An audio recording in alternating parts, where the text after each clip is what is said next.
cubes, 5,000 cubic meters. And the top of the tank is about, can be up to 90, 95 degrees, and the water about 35, 40. And the hot water from the engines goes to the top. Also, the greenhouse draws from the top, and the cool water goes in the bottom. And it doesn't mix. It layers. It layers, and so we have sensors, about 8 or 9 or 10 sensors, and we can see on the graph exactly how hot the tank is. And if the top two sensors are 90 degrees and the rest lower, then we say the tank is 50–60% full, type of thing. If the tank is empty, heat-wise, then it's about 40 degrees every day, Celsius. If it's full, it's all 90. But and it can, on a cool or cold day, there's enough heat there for a whole day to heat the greenhouse. It's amazing how it works. Yeah. So, you said 500 cubes. 5,000 cubes. 5,000. But that's about 5 million liters, which is about 1 million gallons, right? Yeah. So people think about this. Did everybody hear that? It's, what did you say? It's about 1 million gallons that goes in there. 5 million liters. Is hail a concern? Yes. The glass that's on the greenhouse, it's been tested for, and it can take 2 centimeter diameter hail. And yeah, we get bigger stuff. And that's what it tested for. But so far, so good. This glass is better than original glass. But did you see? Everybody notice the diffused glass? Like you can't see the sun really, because it's out there somewhere. But that light shines more into the crop, so you get better light in the crop, and the heads of the plants are cooler by 2, 3, 4 degrees. So it's a nice type of glass. It's the only glass people put on anymore in the greenhouse. It's diffused glass. Are you going to put lights in this greenhouse? We are having 2 acres on the east side. We have LED light. We had this winter was the first one, the LED on the peppers. But it's not quite proven yet that peppers are responding favorably to the light. Cucumbers and tomatoes, it pays, but peppers is. And the other thing is that peppers from Mexico, they last better than the cucumbers and tomatoes coming across. So peppers last a little longer. It's a little bit. The Mexican peppers last longer than their tomatoes and their cucumbers. But who knows? Anyone else? Next question you have to answer, Ron. Yeah. Do you anticipate growing other crops one day? We have cucumbers and eggplant and lettuce and that kind of stuff across the road. Some of the other pick and pack members are growing tomatoes. I don't really know exactly. Lettuce is one, but it has to be. It has to pay for itself, and there's not too many crops that will pay for itself. It's intensive farming, right? So it's costly, and this year is a whole lot worse than it was last year. The cost of energy, not so nice.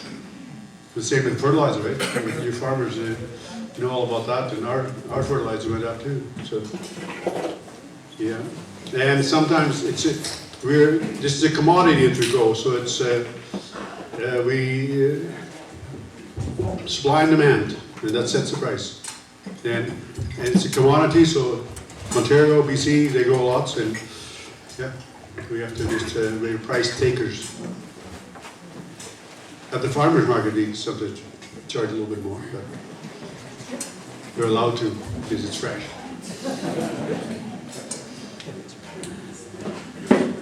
Yeah.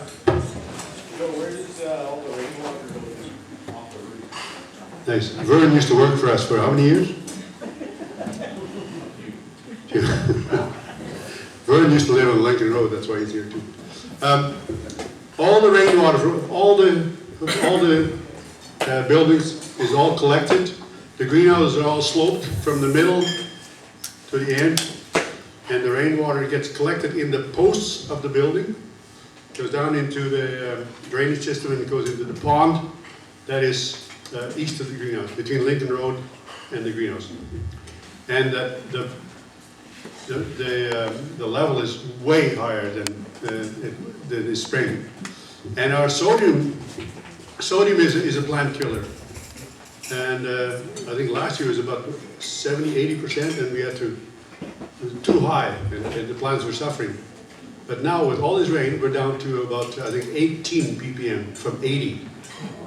It's amazing, and the water is blue, like almost like Abraham Lake. It's a blessing, for sure.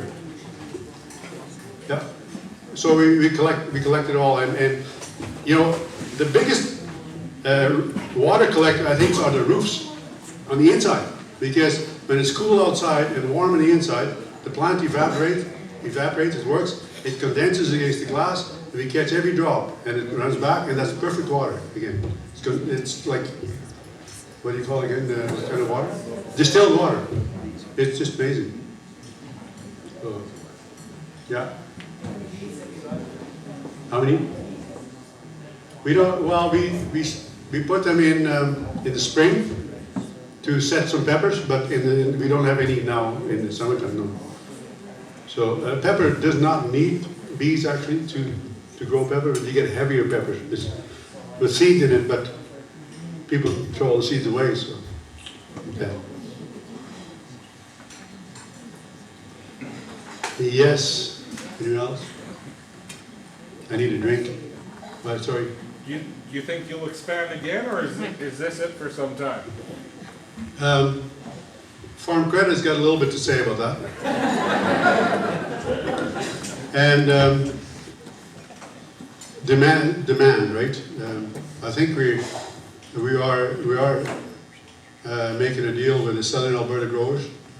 Our area is the best grown area in Alberta for growing peppers, because you get the cool nights and you get fruit setting. And in the south it's way warmer, and in the summertime the fruit setting on peppers is down. Ontario, in the last couple of years, it's way down because the crops are suffering because of, they need that 15 degrees or lower temperature at night. And we get that most nights, so it's good. That's why they asked us if we wanted to join them, because they are in need of peppers, and to grow peppers in the south, not very many people are doing it because of that problem. So we're joining up with them, and we have enough between them and us to supply Alberta, and probably beyond that. They said to us, the sooner you can get to 52 acres, the better. This is 36 acres. No, what did they say? 22. 26. And they said, the sooner you double, the better we like it. Yeah. Don't know. I'm getting too old for that. The next generation does that.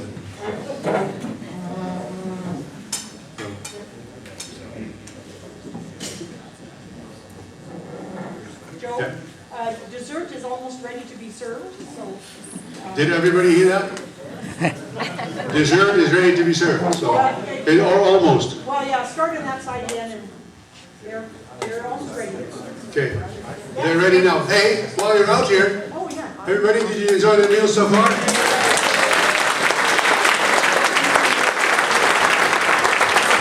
Thank you.